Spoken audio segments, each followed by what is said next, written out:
Assalamualaikum warahmatullahi wabarakatuh. Kembali lagi dengan saya, Selvi Sentia, dosen pengampu mata kuliah Pelindungan Masyarakat dan Ketertiban Umum, di mana pada segmen kali ini teman-teman kita akan membahas tentang penanganan unjuk rasa dan kerusuhan massa atau disebut juga dengan Dalmas, pengendalian massa. Nah, perlu teman-teman ingat bahwa tugas Satpol PP dalam menyelenggarakan ketertiban umum dan ketertiban itu salah satunya adalah Dalmas, pengendalian massa atau penanganan unjuk rasa dan kerusuhan massa. Nah, jadi pada kesempatan kali ini saya akan menjelaskan dulu apa sih yang dimaksud dengan pengendalian massa. Lalu nanti akan ada video simulasi dari teman-teman administrasi pemerintahan bagaimana sih pengendalian massa yang dilakukan oleh Satpol PP, bagaimana sih kewenangan Satpol PP dalam menyelenggarakan perlindungan massa, pengendalian massa tersebut. Nah, baik teman-teman, sebelum kita lanjut ke simulasi penanganan unjuk rasa atau pengendalian massa yang dilakukan oleh teman-teman mahasiswa administrasi pemerintahan, mari kita bahas dulu apa yang dimaksud dengan pengendalian massa atau unjuk rasa. Nah, jadi unjuk rasa itu adalah kegiatan yang dilakukan seseorang atau lebih untuk mengeluarkan pikiran dengan lisan, tulisan, dan sebagian secara demonstratif di muka umum yang berkaitan dengan perda,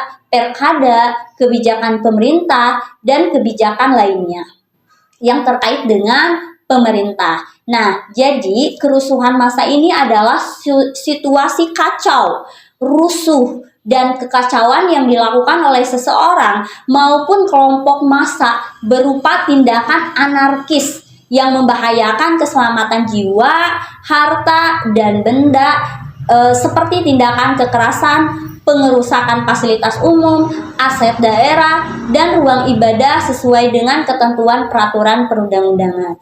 Nah, jadi dalam melakukan pengendalian massa ada tahapan-tahapan yang harus dilakukan oleh Satpol PP itu ya. Ada beberapa tahapan. Yang pertama itu tahap perencanaan. Nah, jadi dalam tahap perencanaan itu yang harus dilakukan oleh Satpol PP yaitu menetapkan sasaran, objek, dan waktu yang akan dilakukan penanganan unjuk rasa dan kerusuhan massa.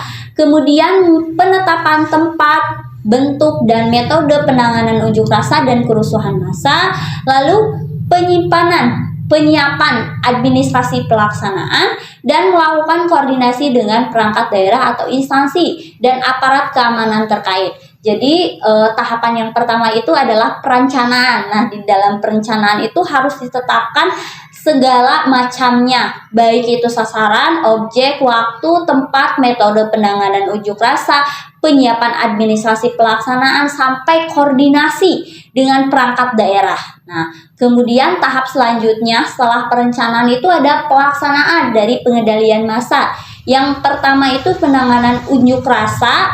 Yang pertama melakukan identifikasi dan pemantauan lapangan terhadap pelaksanaan penanganan unjuk rasa, kemudian melakukan komunikasi dan koordinasi dengan perangkat daerah dan rapat aparat keamanan terkait terhadap penanganan unjuk rasa, kemudian menyiapkan personil Pol PP sesuai dengan rasio jumlah massa yang melakukan unjuk rasa, melakukan apel persiapan pelaksanaan, mengamankan aset daerah yang dilalui pengunjuk rasa, kemudian mengantisipasi potensi tindakan anarkis oleh pengunjuk rasa, dan yang ketujuh, Satuan Polisi Pamong Praja bersama aparat keamanan terkait melakukan negosiasi dengan cara simpatik, berwibawa, dan tanpa pemaksaan kehendak.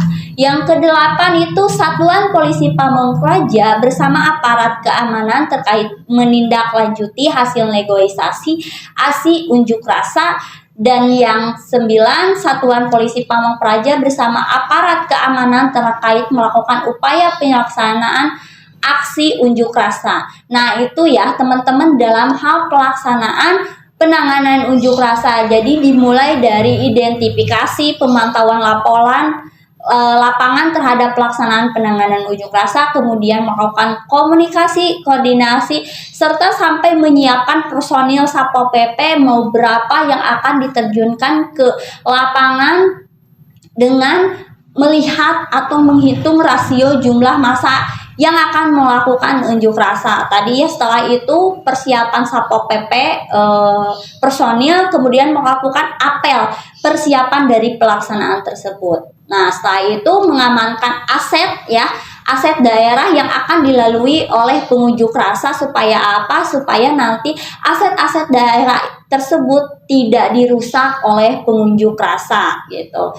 Nah, kemudian setelah pelaksanaan ke tahap penanganan kerusuhan massa. Nah, penanganan kerusuhan massa itu yang pertama itu melakukan komunikasi dan koordinasi dengan perangkat daerah dan aparat keamanan terhadap pelaksanaan penanganan kerusuhan massa.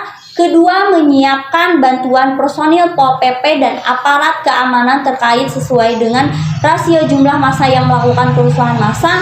Yang ketiga, pengamanan aset daerah. Yang keempat, Satpol PP membantu aparat keamanan dan penanganan kerusuhan massa. Dan yang terakhir, setelah tadi pelaksanaan, kemudian pelaporan. Nah, dalam hal pelaporan, apa saja yang harus dilakukan Satpol PP?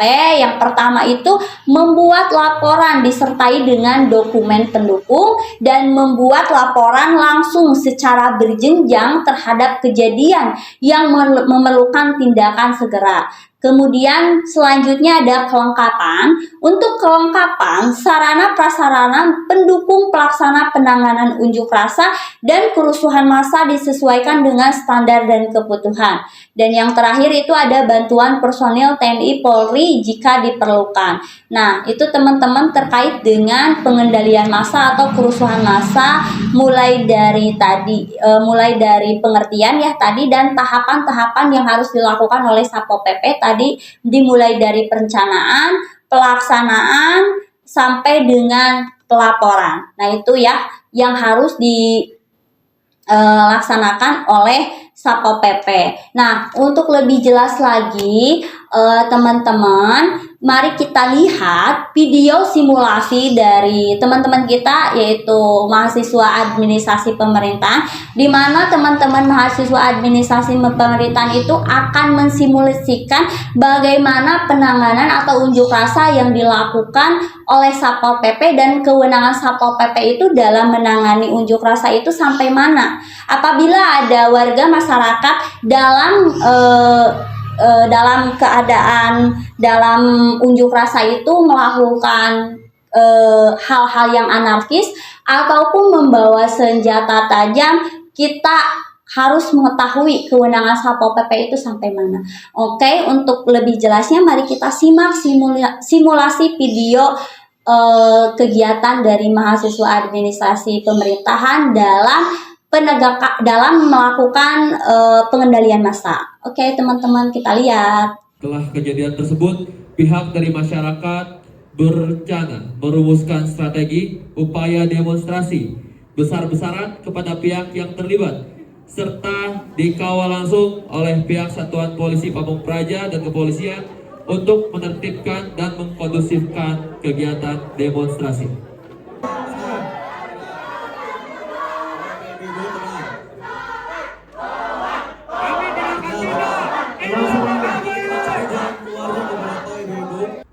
Kami tidak akan pindah, ini rumah kami.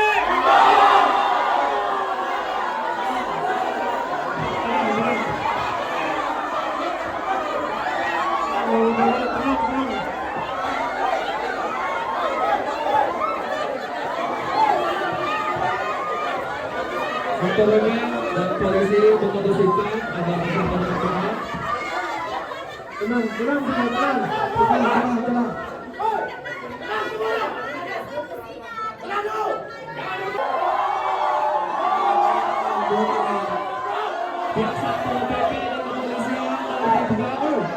Pihak Satpol PP dan kepolisian menertibkan agar press conference tetap berjalan dengan damai dan tertib.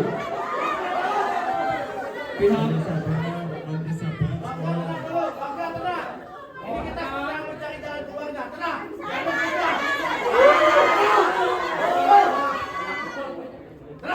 Bapak Ibu yang kami hormati, kami selaku pemerintah memutuskan untuk mengganti untung segala kerugian yang Bapak dan Ibu serta keluarga alami.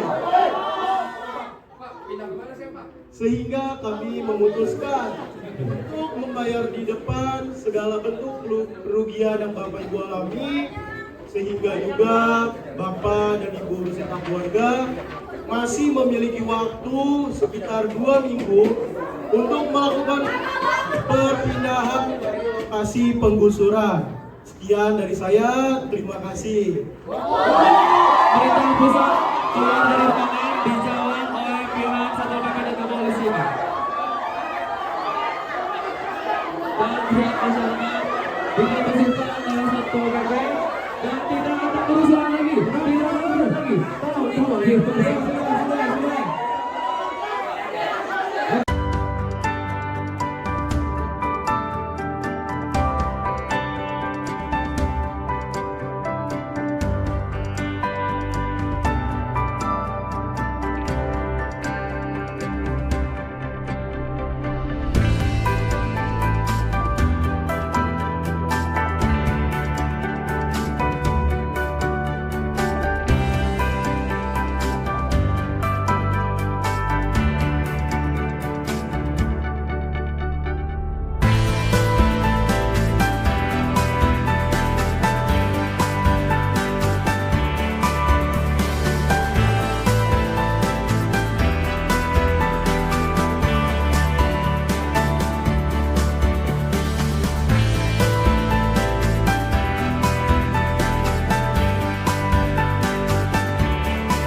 Barat Jakarta Timur.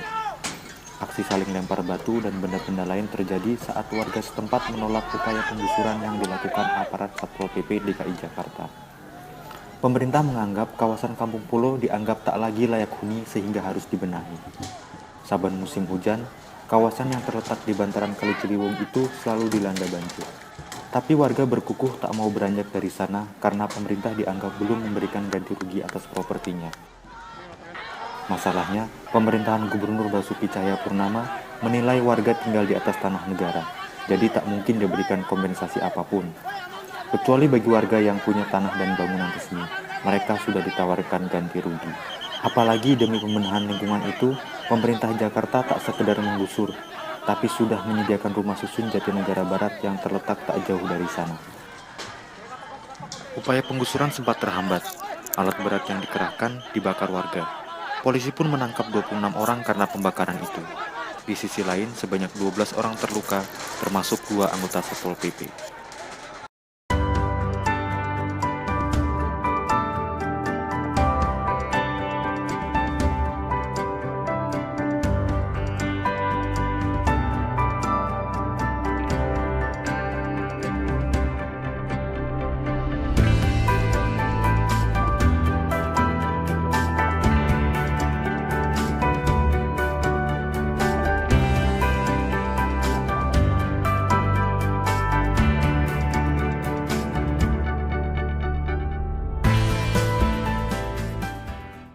Nah, itu teman-teman semua, kita sudah lihat video simulasi dari pengendalian massa yang dilakukan oleh Satpol PP, di mana tadi kita lihat bahwa kalau ada warga masyarakat yang melakukan perlawanan terhadap aparat, maka Satpol PP itu bertugas atau berwenang hanya melumpuhkan saja, tidak